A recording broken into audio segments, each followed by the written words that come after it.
Voilà. Nous sommes là dans un espace qui m'est plus familier, qui m'est en fait, qui est mon espace de travail. Je vous dis déjà encore bienvenue. Je vous dis déjà bienvenue, bienvenue. Et donc, voilà. Ici, c'est où nous allons faire le travail nécessaire, n'est-ce pas? Le travail du changement. La question de la journée, hein, la question qui va nous animer, c'est la question du leadership. Je pense que cette question est essentielle. Cette question est essentielle et elle s'est posée à plusieurs niveaux. Elle s'est posée au niveau déjà du moins de la base. En fait, elle s'est déjà posée au niveau interne Je suis Kamto, n'est-ce pas? Et elle s'est posée au niveau et elle s'est posée au niveau de toutes les autres, ça y est, toutes les dynamiques que l'on voit, elles se posent. Nous avons vu durant ces petites, euh, ces petites semaines d'agitation, nous avons vu des gens à Munich qui se sont réunis, du moins des gens parmi lesquels il y en a que je respecte, il y en a que j'ai découvert, il y en a qui ont absolument perdu toute estime que moi j'avais pour eux. Eh bien, des gens se sont réunis sous l'emblème de ce qu'ils appellent la transition. Je dis ces choses déjà parce que j'estime qu'elles sont essentielles. Et je pense qu'on ne peut pas parler de changement, de chassement, on ne peut pas parler du Cameroun d'aujourd'hui sans poser la question du leadership. Déjà parce que Biya n'est pas un leader. Biya, c'est quelqu'un qui a été nommé et qui applique donc partout où il est le principe de la nomination. Et donc, il a eu peut-être 1000 ministres, il assassine ici, il fait disparaître là. Bref, c'est pas un leader. C'est pas un leader, ça n'a jamais été un leader d'opinion, ça n'a pas été, c'est pas un leader africain, c'est pas un leader présidentiel, ce n'est pas un leader. C'est pas déjà ça son but. Son but n'a jamais été d'être un leader, son but a été d'être médiocre. Biadon, c'est un président médiocre. Et donc, c'est un président sans leadership. C'est un président qui a été nommé à point-tête, comme on dit, et qui a survécu par l'assassinat. Il y a d'autres qui survivent par l'assassinat, mais qui étaient des leaders. Par exemple, je dirais Kagame, suivi par l'assassinat, mais est un leader, et ça se voit. Donc, la question du leadership est essentielle chez nous parce que, évidemment, lorsque, à partir de la tête déjà, rien ne marche, lorsque le leader n'existe pas dans un pays, et comme je le répète, Biya n'est pas un leader, et donc il y a des ramifications dans tous les, c'est-à-dire dans toutes les sections de la société. Comme quoi, même l'opposition, s'il y en avait une, ne peut pas avoir un système de leadership parce que nous savons tous, et je ne vous l'enseigne pas, que les partis politiques sont fondés sur l'autorisation du ministère de l'administration territoriale. Ça veut donc dire que le président de l'UDC sera toujours le président de l'UDC jusqu'à sa mort. Et à sa mort, donc, de manière héréditaire, les actes de l'UDC passeront à sa femme, qui est légitimement, de par la loi, son héritier. Donc, attendez-vous à la mort de Ndamjoya, à ce que sa femme, là, je ne connais pas son nom, mais c'est une petite femme là qu'il a épousée en passant. Bon, bref, elle sera présidente de l'UDC. La même chose avec le STF. Il n'y a pas de leadership au STF parce que c'est des partis administratifs, comme quoi c'est John Fundi qui a donné à l'AT, qui a déposé à l'AT le document d'autorisation. Et dans ce document d'autorisation-là, il est clairement spécifié qu'il est le président et ce document d'autorisation n'a pas été changé et ne peut pas être changé. Il n'y a pas de disposition qui oblige à le changer. Ça fait donc que, quels que soient les candidats à la présidence que le STF présente, John Fundi sera toujours le président du STF jusqu'à sa mort. Et à sa mort, donc, ça va passer à son enfant et puis ce sera comme ça. De même avec tous les partis que l'on connaît, avec le MRC, c'est peut-être différent parce que c'est, je crois, Alain Foguet qui a, du moins, autorisé, qui a apporté le papier d'autorisation, et puis Camto a été nommé président. Là, ou bien a été fait président. Là, il y a quand même une certaine différence.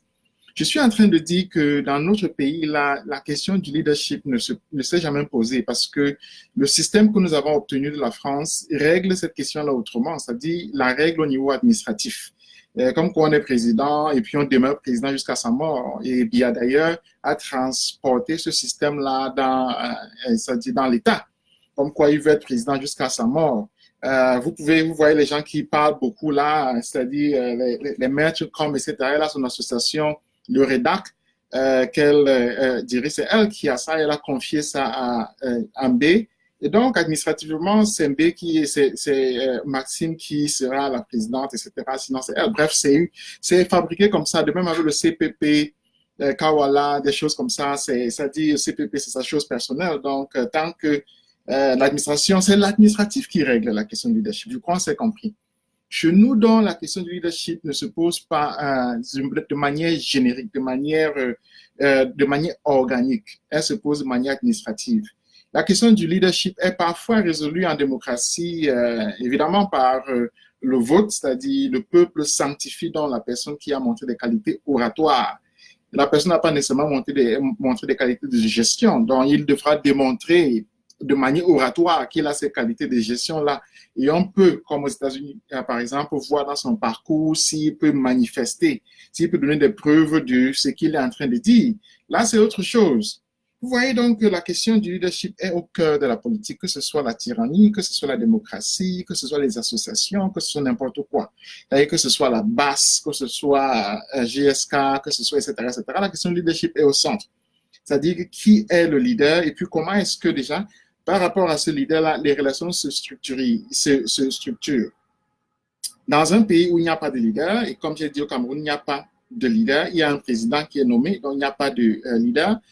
Dans un tel pays, évidemment, le modèle ne peut pas venir de ce qui est institué, de comme ils disent, respecter les institutions, parce que les institutions ne méritent aucun respect si elles n'ont pas un leader qu'elles peuvent fabriquer, ou bien si elles n'ont pas un système de fabrication de leadership qui fasse que chacun voit clairement ce qui se passe. Comme quoi on ne respecte pas quelqu'un qui tue.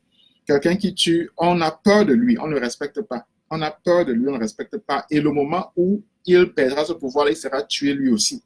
Ce qui arrivera avec Dia. Si Dia perd son pouvoir, là, vous allez voir, même ses cheveux-là, il n'aura plus ça parce qu'on va couper sa tête. C'est aussi simple que ça. Je suis en train de dire que la question du leadership est essentielle. Elle est vraiment fondamentale. Et donc, vous voyez des gens qui se battent, vous voyez des gens qui posent des actes qui, moi, me surprennent toujours. Vous voyez des gens qui fuient devant ce qui est le cœur même du terrain, de la surface de réparation du leadership. Parce que le leadership, un peu, c'est comme dans une équipe de football, on ne porte pas le maillot numéro 9 lorsqu'on n'a pas les qualités de cela. On n'est pas entraîneur lorsqu'on n'a pas les qualités de cela. Nous avons nous-mêmes vu comment, par exemple, Samuel Eto'o, qui était numéro 9, n'arrive même pas à diriger, à porter le brassard d'une équipe, n'a pas pu le faire. Parce qu'il lui manque ces qualités de leadership, alors qu'il a le talent d'un joueur, etc., etc. Nous avons vu ça avec Joseph-Antoine Bell, également, qui est un bon gardien, mais qui n'a pas de qualité de leadership. Ce sont des choses comme ça qui sont essentielles et qu'il faut mettre sur la table, qu'il faut débattre. Donc, aujourd'hui, je souhaite que l'on parle de leadership parce que il y a un problème moral qui se pose. Mais je vais étendre un peu. Je vais étendre un peu pour mentionner le cas en général c'est-à-dire de notre pays, parce que le leadership est défini sur une question morale. Et ça, c'est ce que j'aimerais dire. C'est le cœur de ce que moi j'aimerais dire. Le leadership est défini sur une question morale. La question morale se pose vraiment, et tout le monde comprend que c'est elle la question morale. C'est-à-dire qu'il n'y a même pas de doute là-dessus. C'est elle la question morale. Parce que c'est elle le cœur des choses. C'est d'elle que tout le reste découle. C'est elle qui définit en quelque sorte le débat. C'est elle qui structure les choses qui se passent. C'est elle qui donne le rythme de ce qu'on fait. La question morale, on ne discute même pas d'elle. C'est-à-dire, on y revient, on s'en va, on tourne, on revient, mais c'est elle qui est le cœur de la chose. La question morale au Cameroun, là, c'est le génocide. La question morale au Cameroun, là, on peut appeler ça la crise anglophone si on veut parler comme les gens au pouvoir, c'est-à-dire, comme on dit, on veut parler comme les sardinards.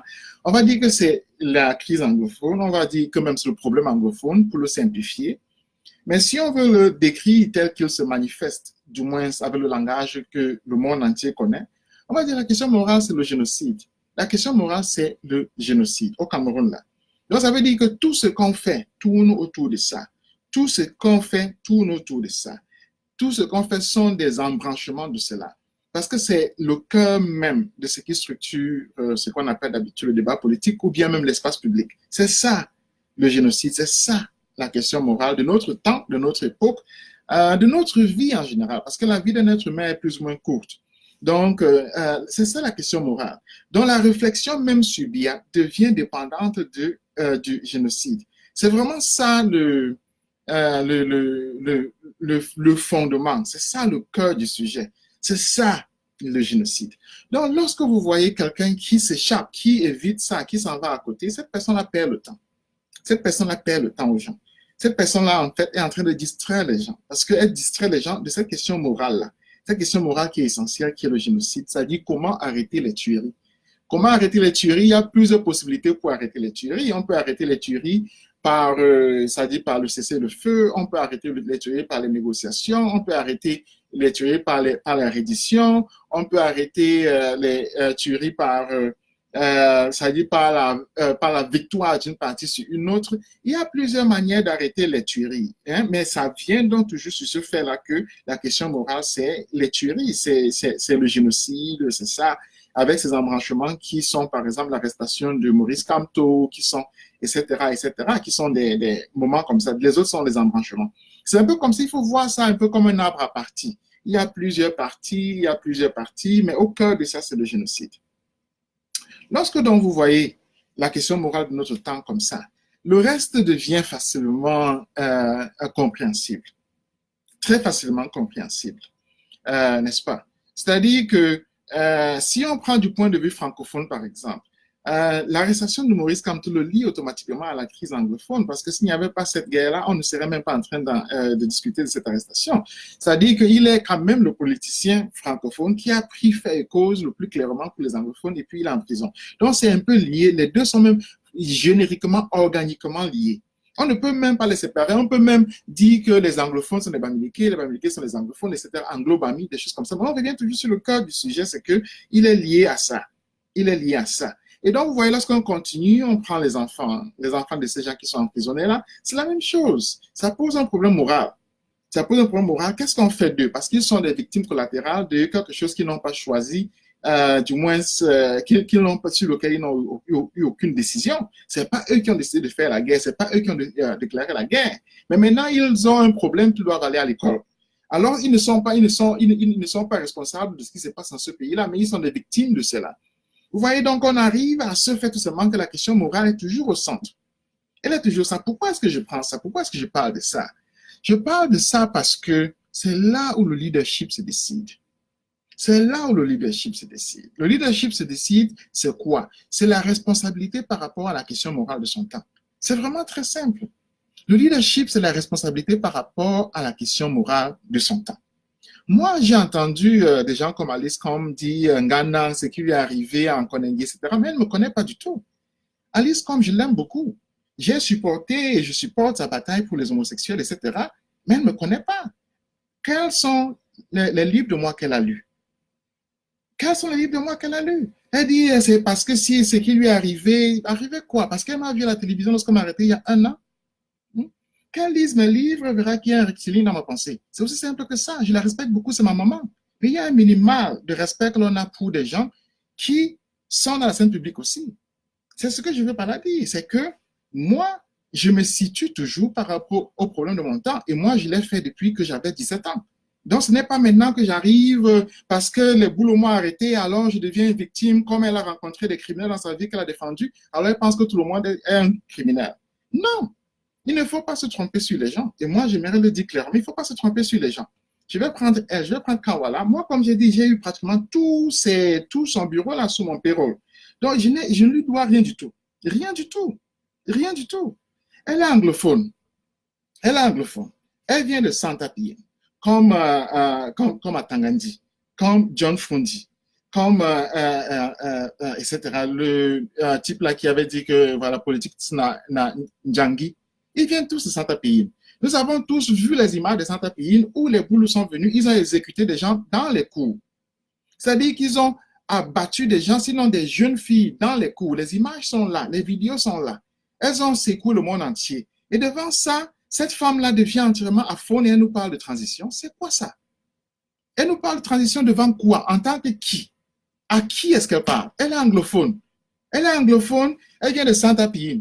On abat les gens chez elle, dans son propre village, elle vient chez les francophones raconter des conneries. C'est ça le leadership. C'est ça le leadership. Entendons-nous, j'ai dit, le leadership, c'est la responsabilité par rapport à la question morale de son temps. C'est très simple.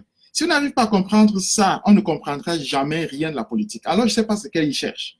Je ne sais pas ce qu'il cherche parce que le rôle de l'écrivain, c'est toujours de situer la position morale de l'espace public. C'est ça le rôle éternel de l'écrivain.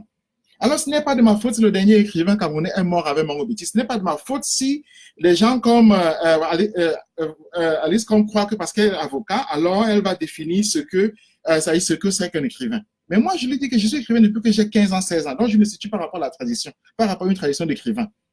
C'est aussi simple que ça. Donc, si on ne respecte pas cette relation-là entre l'écrivain et le leadership et la question morale de son temps, on ne comprendra jamais d'où viennent mes prises de position.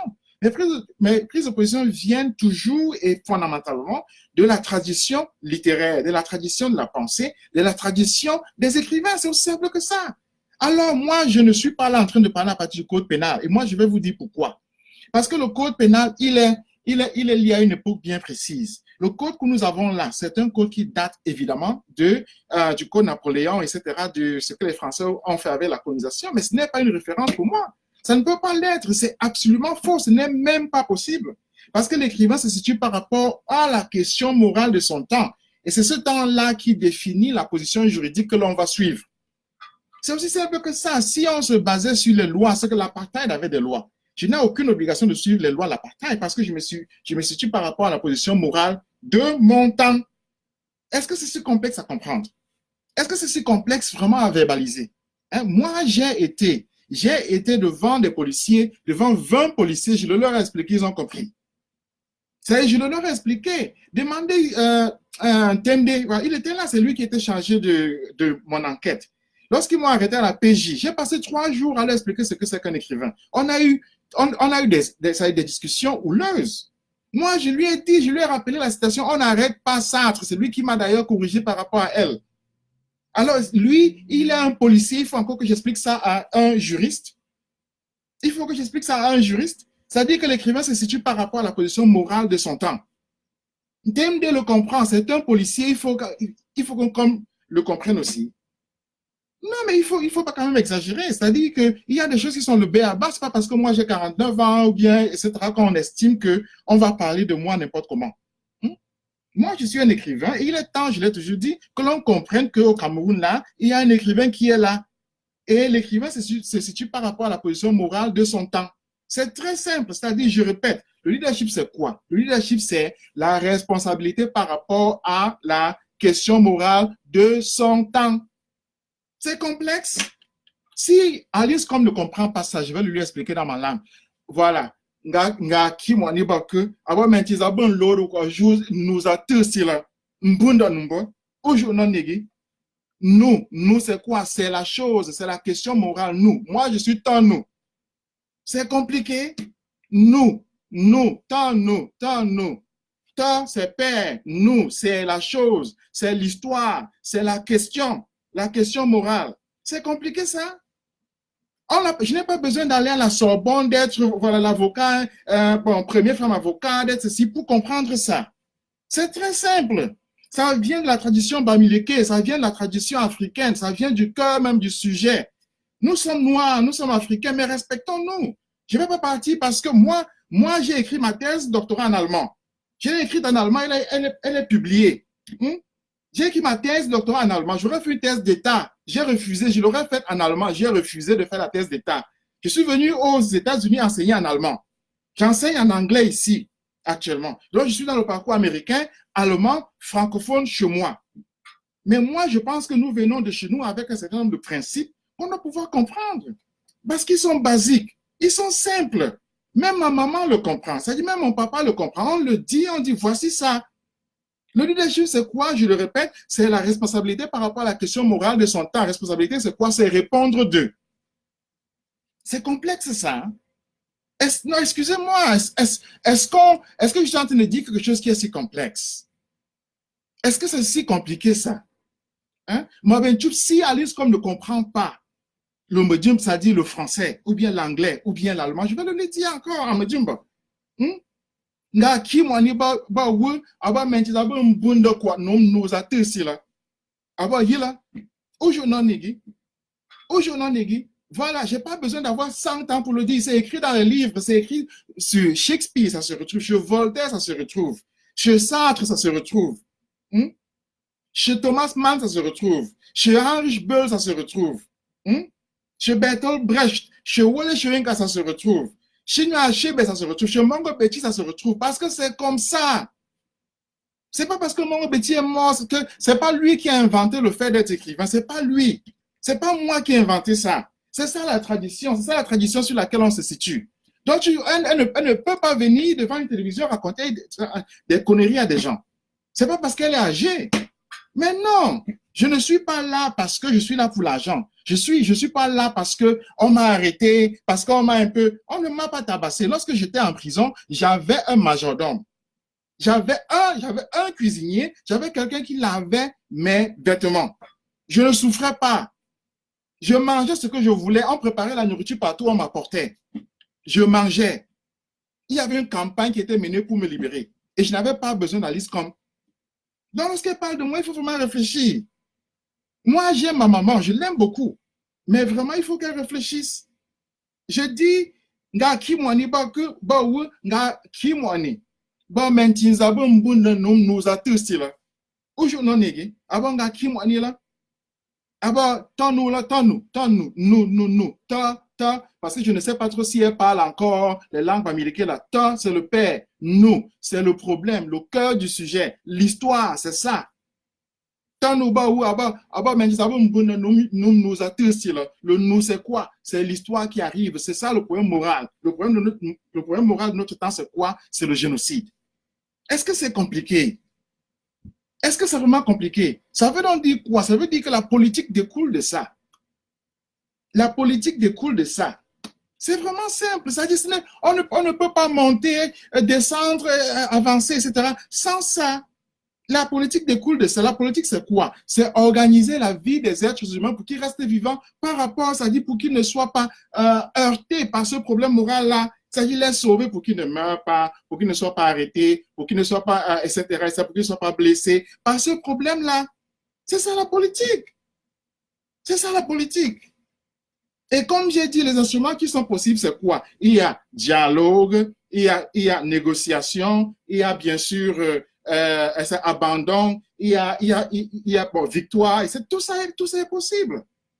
Tout ça est possible. On peut les compter, ils sont nombreux. C'est aussi vieux, vraiment, c'est aussi vieux que le jugement normal. Même un enfant le comprend. C'est pourquoi je dis toujours que si je viens au Cameroun, là, je vais dans n'importe quel village, j'explique à tout le monde, chacun va comprendre. Parce que je l'ai déjà fait. Moi, j'ai parlé dans des quartiers, je ne sais pas trop où elle a parlé. Parce que, voilà, passe là, je suis sûr qu'elle a une grosse voiture, elle passe, bon, c'est les gens après. Non. Moi, j'ai parlé dans les quartiers, dans les maisons, partout aux gens. Et moi, je parle toujours partout aux gens. Dans les tontines, etc. Je suis là, je cause avec les gens parce que je vis avec des petites gens tout le temps. Je vis avec des gens qui ont des problèmes. Je ne reçois pas seulement des gens qui sont criminels, et puis j'entre dans ma grosse voiture, et puis je conduis, et puis je m'en vais chez les Blancs, je leur dis que je parle de ceci, je parle de cela. Non. Il faut vraiment être sérieux dans la vie. Dans la vie, être sérieux, c'est quoi? C'est quoi? C'est répondre aux problèmes moraux de son temps. Et le problème moral de notre temps, c'est le génocide. Et comme j'ai dit, le leadership, c'est ça. C'est ça le leadership. Ce n'est pas vieux, c'est ça le leadership. On peut bien sûr dire que ce qui se passe dans la zone anglophone n'a pas l'importance de ce qui s'est passé en Allemagne avec l'Holocauste. On peut dire que ça n'a pas l'importance de ce qui s'est passé au Rwanda. On peut dire que ça n'a pas l'importance de ce qui s'est passé, de l'apartheid. On peut dire que ça n'a pas l'importance de la colonisation. Mais chaque époque a les problèmes qu'elle a. Là, c'est le problème moral que nous avons. Là, c'est le problème de notre génération. C'est lui que nous allons résoudre. Et toute politique consiste à trouver une solution à ce problème. C'est ça, c'est vraiment simple. Il n'y a pas question de A, B, etc., de parler, de parler des gens avec condescendance. Non. Il y a question de est-ce que tu réponds à ces questions morales de ton temps, oui ou non? C'est simple. Atagi. C'est très simple. C'est aussi simple que ça. Oui ou non? Est-ce que tu réponds à la question morale de ton temps? Oui ou non?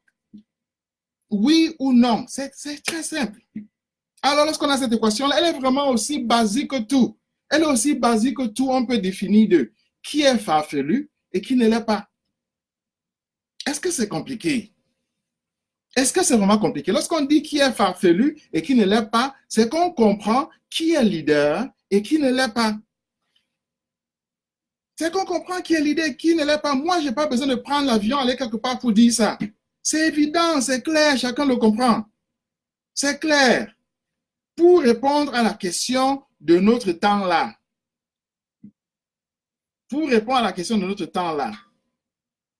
la question le truc de transition là, c'est inutile. C'est inutile. C'est simple. On n'a pas besoin d'avoir marché à Yaoundé. À Yaoundé, les gens, les Camerounais ont commencé à marcher à Yaoundé en 1945. En 1945, les gens ont commencé à marcher à Yaoundé. De Gaulle est arrivé à Yaoundé en 1940. En 1940, il est arrivé là-bas. Derrière Leclerc. C'est pourquoi il y a le lycée Leclerc, c'est pourquoi à Douala, il y a la statue de Leclerc, etc., etc. C'est pourquoi il y a l'avenue de Gaulle à Yaoundé. Ils sont arrivés à Yaoundé en 1940. Nyobe était à Yaoundé là. Wandje était à Yaoundé là. Mais vraiment, je ne sais pas. Je ne sais pas comment le dire. Attendez une seconde.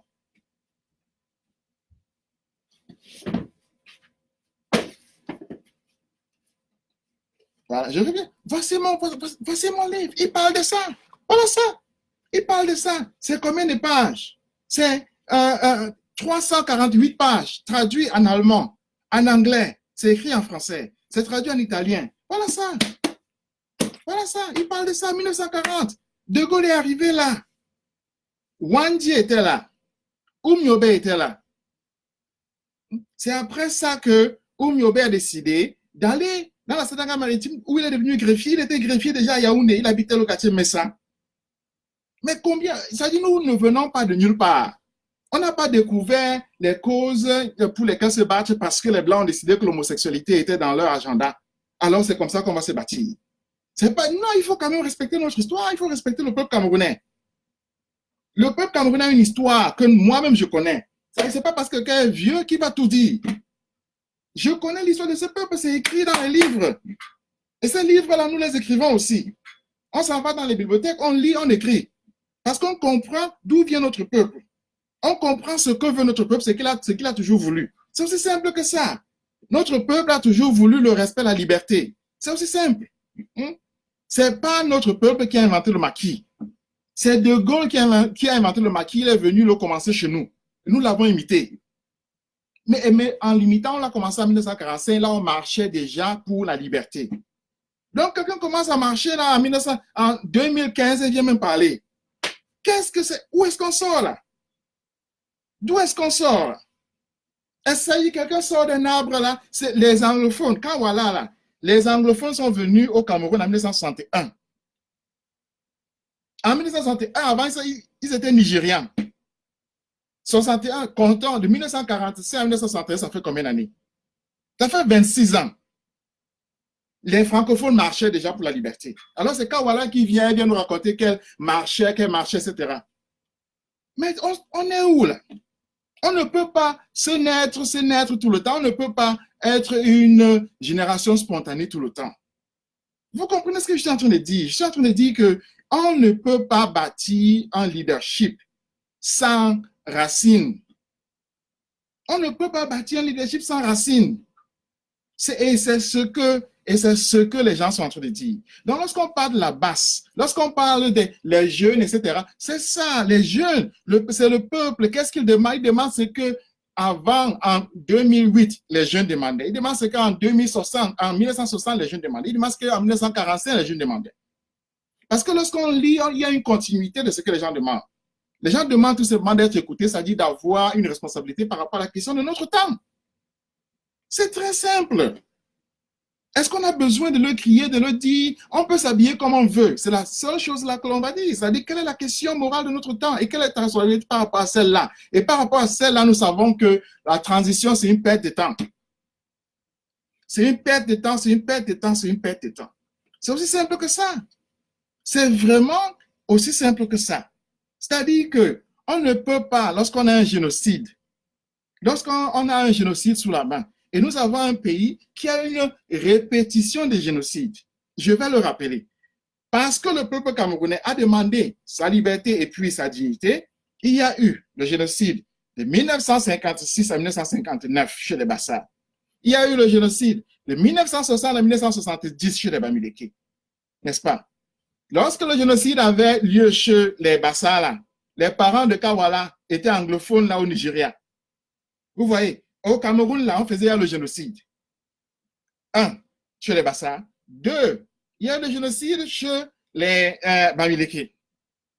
3, les nordistes là, ont été zigouillés. Vous prenez la liste, il n'y a que des nordistes, que des nordistes. 4, les Bamileke l'ont été en 92. Mais là, c'est un crime de masse, disons comme ça. 2016, ce sont les anglophones. Lorsque vous réfléchissez, vous vous rendez donc compte que dans ce Cameroun, il y a ce qu'on appelle une téléologie, c'est-à-dire une répétition constante du même crime. Ce n'est pas aussi, ce n'est même pas surprenant. Il y a de nombreux pays où ça se passe. Le mot de cycle de la violence n'est même pas de moi, il est de Wole Soyinka. C'est-à-dire que je suis en train de me situer par rapport à la tradition littéraire pour définir ça. Nous ne sommes pas les seuls à avoir un pays où il y a un cycle de la violence. L'Europe a eu un cycle de la violence. Si vous regardez très bien, il y a eu la guerre 16e siècle entre l'Allemagne et puis ce qui était la France alors, entre la France et ce qui était l'Allemagne. 1870, il y a eu encore la guerre entre les deux. Première guerre mondiale, c'était la même chose. Deuxième guerre mondiale, c'est la même chose. À un moment, les Allemands et les Français ont compris qu'il y avait un cycle dans lequel ils étaient pris. Ils ont compris que c'était ça le problème de leur temps. C'est ça qu'on appelle l'intelligence. C'est ça qu'on appelle l'intelligence. Alors, si quelqu'un vient dire parce qu'il y a un peu d'agitation ici, il estime que... non. L'intelligence, c'est quoi? C'est situé par rapport à la longitude de son peuple. Par rapport à la longitude de son peuple. Et un enfant va vous dire ce que le peuple pense beaucoup plus clairement qu'un adulte parce que l'enfant a la vérité. Parce que l'enfant ne ment pas, il est honnête. De même l'écrivain. L'écrivain est honnête parce qu'il s'inscrit dans la continuité. C'est ce qui est aussi simple que ça. Vous voyez, donc lorsque vous réfléchissez, vous vous rendez compte que l'écrivain, lorsque je dis d'ailleurs concierge de la République, c'est-à-dire l'écrivain, celui donc qui répond du problème moral de son temps. C'est ça. Il n'y a pas plus que ça. Il n'y a pas plus que ça. J'aurais bien pu vous dire A, B, C, D, la langue française, les lois de ceci, les machins. Non. Je ne suis pas là pour mentir à mon peuple. Je suis là pour exprimer ce que mon peuple veut et dit. Et je vis avec mon peuple, j'ai été exilé de mon peuple. Il n'y a pas d'écrivain de mon âge là en Afrique entièrement qui vit ma condition. Il n'y en a pas. Il n'y en a pas. Donc lorsque moi je parle, je me situe par rapport à la tradition là, à la tradition qui est profonde. Comme j'ai dit, elle est ancienne. Et c'est d'elle que moi je tire mon jugement. Je tire mon jugement à partir d'elle pour dire clairement qu'ici, il y a leadership, là, il n'y a pas. Et je reviens sur ce que je disais. J'étais en train de dire qu'on ne peut pas situer le problème de notre temps, trouver une solution dans la transition. C'est une perte de temps absolue. En fait, c'est une insulte à l'intelligence de notre peuple parce que le problème de notre peuple est visible. C'est la théologie de la violence du génocide qui se répète constamment. Mais l'urgence morale de l'heure, c'est le génocide qui a lieu chez les anglophones. Vraiment, il faut être absolument aveugle pour ne pas le voir. Mais il faut être absolument cynique pour proposer la transition comme étant même une solution sur laquelle on peut réfléchir. Il faut vraiment être il faut vraiment être méchante pour faire ce que Kawala fait, qui vient de Santa, le lieu où il y a eu des tueries. Elle vient là, elle se met à faire, ça va. Je vois, elle part en Belgique là, etc. Parce que comme elle sort là, il y a des billets d'avion ou bien des trains, elle monte, elle se met à raconter des conneries. Elle se met à raconter des conneries. Elle a fait pendant 10 ans là. Ça m'énerve. Les petites fondations des Blancs là, on donne 1000 euros, etc. Elle se met à courir comme une cancre là. Ça donnait quoi? Ça donnait quoi? D'une laideur absolue morale. Rien à la tête, rien du tout. Ça donnait quoi? Non, mais il faut pouvoir se dire la vérité vraiment. Constamment, on a des gens qui ne méritent même pas d'avoir une prise de parole de rang. Pourquoi? Parce qu'ils ne se situent pas par rapport au problème moral de notre temps. Le problème moral, c'est là. C'est le génocide. Avant, il y avait des philosophes, on les appelait des philosophes. On les appelait philosophes pourquoi? Parce que leur travail était d'expliciter, de verbaliser le problème moral du temps. C'était ça leur travail. Alors on peut rentrer, on peut voir que le travail du philosophe, c'était de voir quel est le problème moral du temps, parce qu'évidemment, le génocide ne se pose pas tous les ans, ne se pose pas dans tous les pays. Donc la capacité du philosophe, c'est de dire la vérité. C'est pourquoi on dit la vérité. Mais c'est très simple.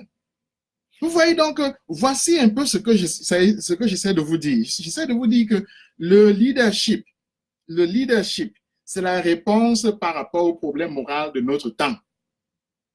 C'est ça le leadership.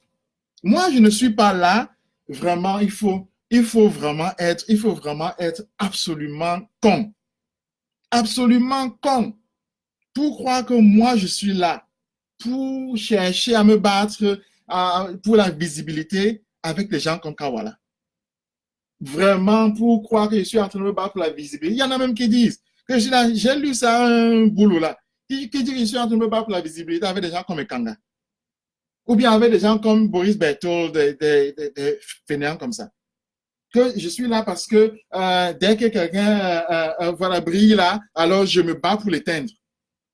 Il faut vraiment être absolument aveugle. Je dis absolument aveugle pour croire que c'est ça.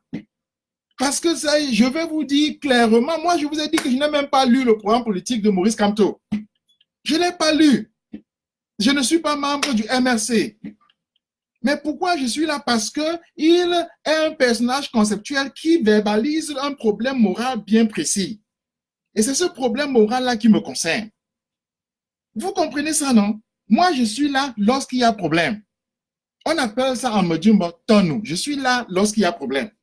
Il y en a qui disent que oui, Mbembe, je m'accroche sur lui pour être célèbre. Célèbre avec quoi? Mbembe, qui le connaît? Il marche en route ici aux États-Unis, qui va le connaître? Ouais, ok. Mbembe, il marche ici, qui va le connaître? Qui? Il est qui? Même, ça y est, Alice, comme qui la connaît? Elle est quoi? Qui? Elle est avocat au Cameroun, là. Mbembe est professeur, c'est fini, là.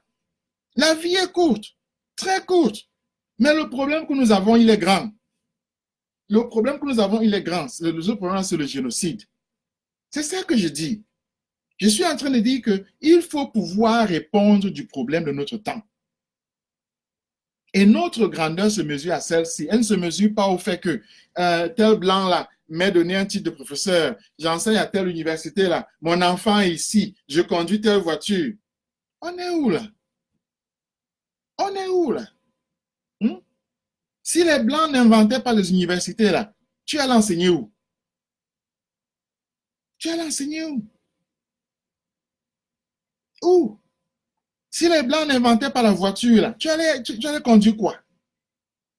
Si les blancs n'inventaient pas l'avion là, tu allais aller en Belgique avec quoi? Si les blancs, etc., tu allais faire quoi? Le métier d'avocat que tu fais là, si les blancs ne structuraient pas ça, tu allais défendre quoi? Tu allais voilà, marcher avocat de quoi? Non, non, disons-nous la vérité là. Tu allais être avocat où?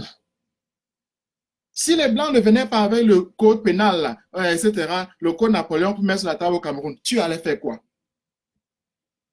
Est-ce que ton arrière-grand-père n'était pas heureux sans tout ce que les Blancs ont apporté là comme avocat de ceci, professeur de cela, etc.? Excusez-nous. Non.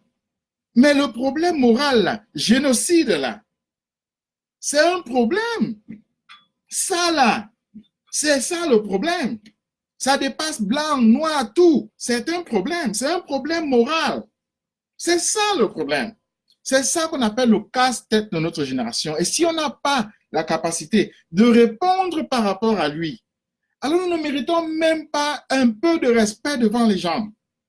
On ne peut pas mériter ça. Vous voyez, je vois des gens qui disent que, voilà, on a porté plainte en Ghana à son université. Ghana est un chômeur, il était boursier de ceci. Mais bon Dieu, c'est ça le niveau? C'est ça le niveau? Non, excusez-moi, c'est ça le niveau? Ça veut dire quoi? Ça veut dire que dans notre pays, là, dans notre pays, l'assise morale a été si détruite, a été si plombée, a été si mise à plat, que on ne connaît même plus la distinction entre ce qui est un problème moral et ce qui ne l'est pas. Que lorsqu'on voit quelqu'un qui arrive, qui dit voici le problème moral, on croit que la personne arrive parce qu'il a un problème financier, parce qu'il a un problème de son université. Et puis, même on croit qu'on peut venir dans mon université et parler avec moi. On se dit même que j'ai besoin de cette université-là. On se dit que j'ai besoin d'elle. On se dit que que je ne peux pas démissionner de cette université. Non, on peut se dire que je ne peux pas démissionner de cette université à cause de ce problème moral. Ça veut dire que je peux décider comme ça le matin, je dis, je n'enseigne plus dans mon université, je veux consacrer ma vie à ce problème moral-là. Je peux décider ça. Je peux dire que non, je consacre ma vie à ce problème moral-là. Et comme vous savez, je serai là dans une grande tradition parce que dans notre pays, n'est-ce pas, Oumniobe a consacré sa vie au problème moral. Il a démissionné de son poste de greffier. Il avait démissionné. Il a consacré sa vie au problème de la bataille contre la colonisation. C'est très simple. Ernest Ouandié a démissionné de tous ses postes. Il a consacré sa vie à la lutte pour la libération du Cameroun. Mais est-ce que je suis en train de dire quelque chose d'extraordinaire? Ce sont les Camerounais, ce sont nos parents. Non, dites-moi. Non, dites-moi vraiment. Est-ce que je suis en train de dire quelque chose d'extraordinaire? Ernest Ouandié, lorsque vous ouvrez le journal officiel français, dans la partie qui est consacrée au Cameroun, dès 1935, son nom apparaît. Il est encore un enfant. On parle déjà de lui. Les Blancs parlent déjà de lui comme étant excellent.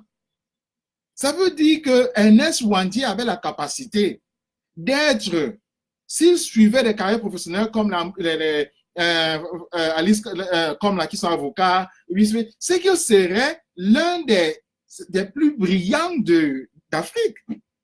Je dis qu'on parlait de lui lorsqu'il était encore enfant. C'est l'un des premiers Noirs qui apparaissent dans le journal officiel lié au Cameroun. Ernest, il a un second Oribon, quelque chose comme ça, Ouandié. Enfant, il avait peut-être 13 ans comme ça, il apparaît déjà dedans.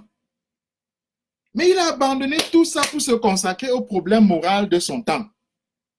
Vous comprenez? Il a abandonné ça pour se consacrer au problème moral de son temps. La même chose avec Oumniobe. Il a abandonné pour se consacrer au problème moral de son temps. Vous voyez? C'est-à-dire qu'il a abandonné tout. Il était greffier. Il était greffier en 1940. Comme voilà, il y en a qui croient que Valise, comme a inventé le tribunal, première femme de ceci. Non, il était greffier, l'un des premiers greffiers, c'est-à-dire qu'il avait une carrière qui était claire devant lui. Il a tout abandonné. Il s'est consacré, n'est-ce pas, à la libération du peuple camerounais. Et il est mort comme ça dans la jungle.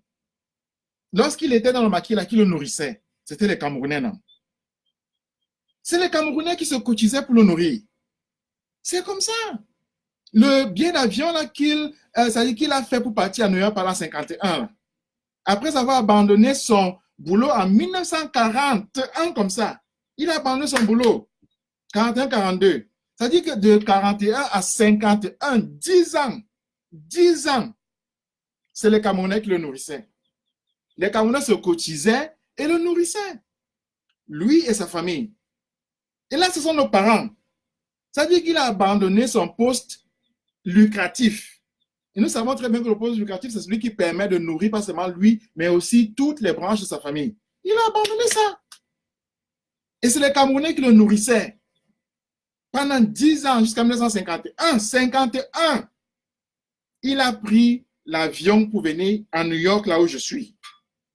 Il a fait ce voyage plusieurs fois, toujours payé par les Camerounais. Mais notre peuple n'est pas petit. Non, notre peuple n'est pas petit. Je ne serai jamais content lorsqu'on voit des aînés qui sont supposés nous enseigner l'histoire de notre peuple, nous raconter des conneries. Nous dire que tel prend la parole parce qu'on l'a arrêté. Quand même.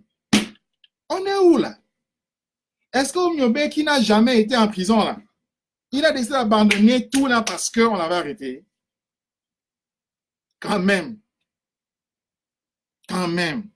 Oumyobé là, il avait décidé d'abandonner tout parce qu'on l'a arrêté. Alice comme ça, c'est vraiment ça la vision. Non. Il a décidé d'abandonner de 1940 là, d'abandonner sa carrière de greffier, d'abandonner tout parce qu'on l'a arrêté. Oh. Avec cette mentalité-là, vous voyez bien que chez nous, il manque un socle moral. Il manque le socle moral parce que les gens vivent seulement sur les subsides des problèmes qui sont posés par l'Europe. Alors, ils s'accrochent là-dessus et puis se font une carrière et puis un nom. Et alors, ils estiment qu'ils devraient avoir une certaine visibilité. Et puis, dès que quelqu'un leur pose des questions, ils se disent que celui-là le fait parce qu'il veut aussi être visible. Visible par rapport à quoi? Pendant à peu près 40 ans, on n'a pas eu le droit de mentionner le nom de Oumyobé. Est-ce qu'on ne le mentionne pas aujourd'hui? J'ai dit 40 ans, on n'avait pas le droit de dire Oumyobé. C'était fini comme ça, on n'avait pas le droit de dire Oumyobé. On ne pouvait même pas dire On ne pouvait pas. Est-ce que ça fait que son nom disparaisse alors? Ouais. On n'avait pas le droit de dire On n'avait pas. Est-ce que ça fait que son nom disparaisse alors? Non. Non. On ne vient pas de nulle part. On ne vient pas de nulle part. Et moi, je n'aime pas qu'on insulte le peuple. Parce qu'on a eu une position, parce qu'on est dans une villa, parce qu'on a quelques subsides des Blancs ici, alors on se permet de dire n'importe quoi. Oumyobé, lui, qui le nourrissait? C'est les Camerounais, non? Est-ce que les Camerounais sont incapables de nourrir quelqu'un? Est-ce que les Camerounais sont incapables de nourrir un leader? On l'a fait. Je vais être même concret. John Frondi qui est là, il a déjà travaillé dans sa vie. N'est-ce pas, depuis 90, on le nourrit? Depuis 90, n'est-ce pas, on le nourrit? Quel est son boulot? Les Camerounais, lorsqu'ils veulent le leadership, ils le soutiennent. Et le leadership, c'est quoi encore? C'est répondre aux problèmes de son temps. C'est ça le leadership. Vraiment, hein, c'est vraiment ça le leadership. Je m'excuse si je parle beaucoup, etc. Mais nous allons prendre 2 heures de temps, ça ne fait rien. Mais je crois qu'il est essentiel de recadrer la scène publique de notre pays. Parce qu'on se perd avec des gens qui, parce qu'ils ont une certaine visibilité en termes de leur fonction, ils estiment qu'ils ont des leçons morales à donner. Parce qu'ils ont l'âge, je ne sais pas trop où ils auraient dû donner des leçons morales, ils estiment qu'ils peuvent raconter n'importe quoi. Mais non! L'avantage des médias sociaux, c'est qu'on a la possibilité de rectifier. Et l'écrivain a toujours eu une chaire où il parle, où il dit, il donne des leçons morales. Et c'est ce que je fais. C'est ce que je fais. Il faut aller en Allemagne. On appelle ça Vorlesung. Vorlesung, c'est quoi? C'est que se mettre comme ça et puis parler. Les gens écrivent. Alors, on n'a pas besoin d'être vieux pour ça. Je parle, les gens écrivent. Vorlesung. C'est comme ça. Et donc, il y a ce qu'on appelle les Dichtervorlesung, c'est-à-dire que l'écrivain vient, il donne une leçon morale. C'est la tradition dans laquelle je me situe. Allez en Allemagne, allez en France, vous allez voir ça. Aux États-Unis, vous allez voir ça. L'écrivain a une position morale. C'est très simple. Et le leadership, comme je dis encore, c'est répondre à la question morale de son temps. C'est répondre à la question morale de son temps. Le juge qui applique la loi ou bien qui se défie par rapport à la loi est petit parce que le juge doit se définir par rapport à la loi qui est circonstanciée. C'est-à-dire, par exemple, si c'est la période de l'apartheid, de l'esclavage, de la colonisation, c'est à l'intérieur de ça que le juge pose des problèmes. L'écrivain est au-dessus de ça parce qu'il se situe par rapport au problème moral de son temps. C'est vraiment simple. Est-ce que c'est complexe? Non, excusez-moi. Est-ce que c'est complexe? Moi, je pense que c'est simple. Lorsque je l'explique aux policiers, ils le comprennent. Pourquoi est-ce que les policiers ne m'ont pas violenté? Parce que je leur ai expliqué. Je leur ai dit ceci. Moi, je suis un écrivain. Ce que je fais est sanctifié par la tradition. Ce n'est pas Alice Combs, ce n'est pas Kawala qui va me dire ce que je fais. Non. C'est la tradition littéraire. C'est ça qui me dit ce que je fais. Celle-là est fondée dans le socle moral qui est une réponse par rapport au problème de son temps. Oh, les amis, dites-moi un peu si moi je me trompe par rapport à ça, parce que je crois quand même que c'est. Non, en fait, pas si je me trompe. J'ai dit, est-ce que c'est pas clair? Est-ce que c'est pas simple?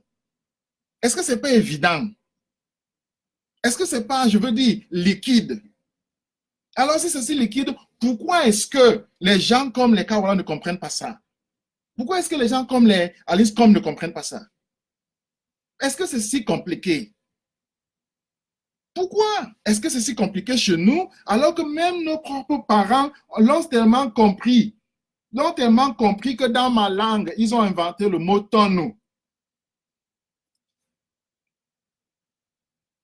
Moi, ça dit que je suis en train de réfléchir. C'est pourquoi est-ce que, si c'était si complexe, pourquoi est-ce qu'on a inventé dans ma langue le mot tonu?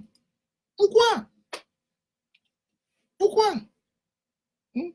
Tonu, ça dit le père des histoires, le père des problèmes, le père des choses complexes, le père de la question morale de notre temps.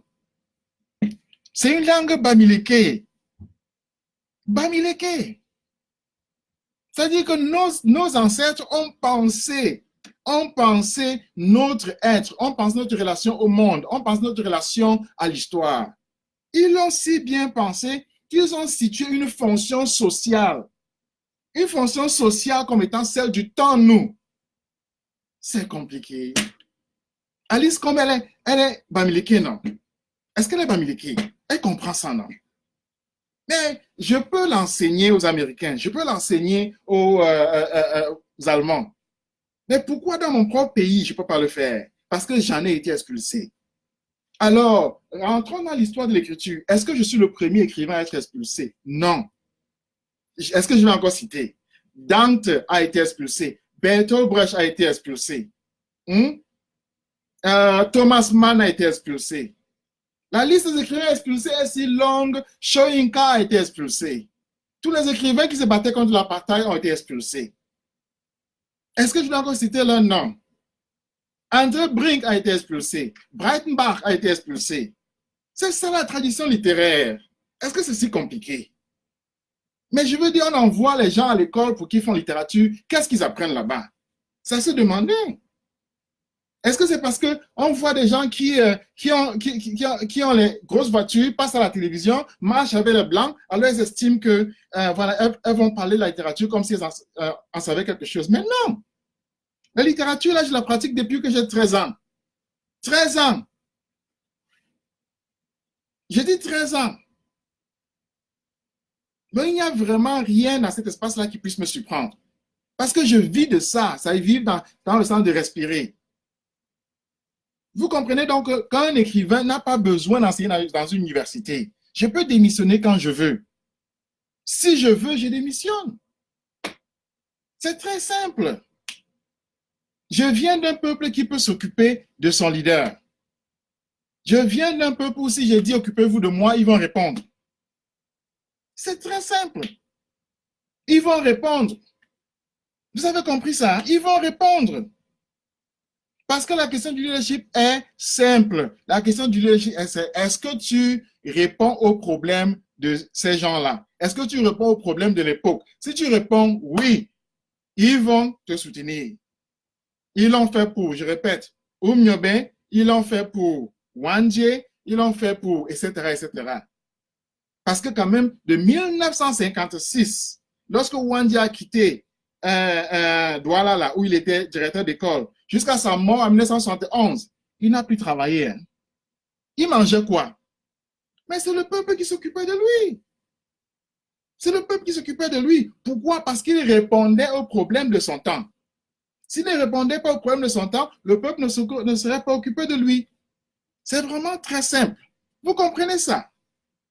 Voilà le chapitre fondamental. Nous allons maintenant prendre un peu de temps et lever de l'argent pour nos enfants.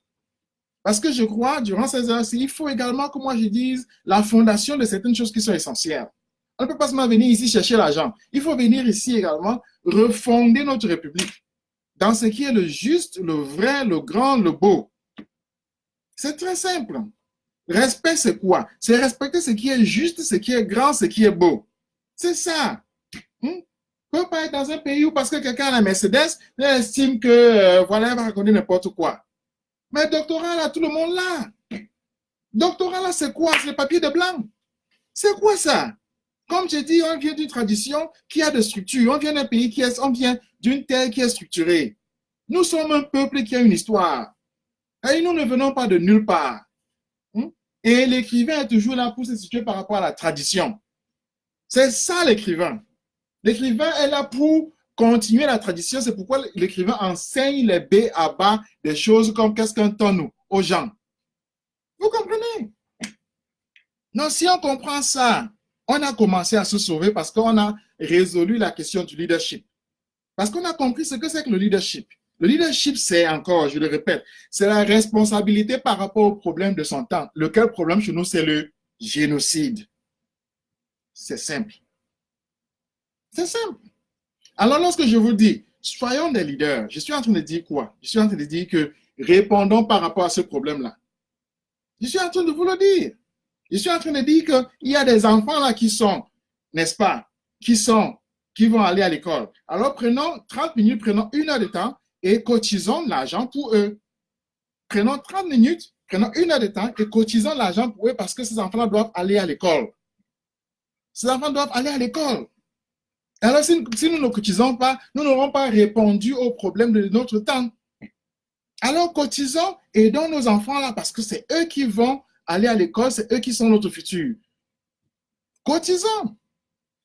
Cotisons et puis aidons. OK? C'est ça que moi je voulais dire. Alors, je vais regarder, les liens sont là. Les liens sont là et moi, j'estime que je dois voir que la balance évolue. N'est-ce pas? Les liens sont là. Alors, allons-y. Cotisons, nous sommes à 1176. Nous sommes à 1176. Voilà. Cotisons. Et aidons les enfants de nos propres frères et sœurs qui sont en prison. Aidons-les. Les liens sont là. Donc, cotisons. Je vais nous mettre un peu de musique afin que, n'est-ce pas, ça nous relaxe un peu ça dit l'ambiance là et qu'on puisse cotiser le plus facilement possible. Hein? Donc, comme vous savez très bien, j'aime beaucoup la musique sud-africaine et moi, je vais la jouer. Voilà. Cotisons. OK? Voilà, cotisons. Cotisons pour nos enfants, ça va permettre de faire une petite pause.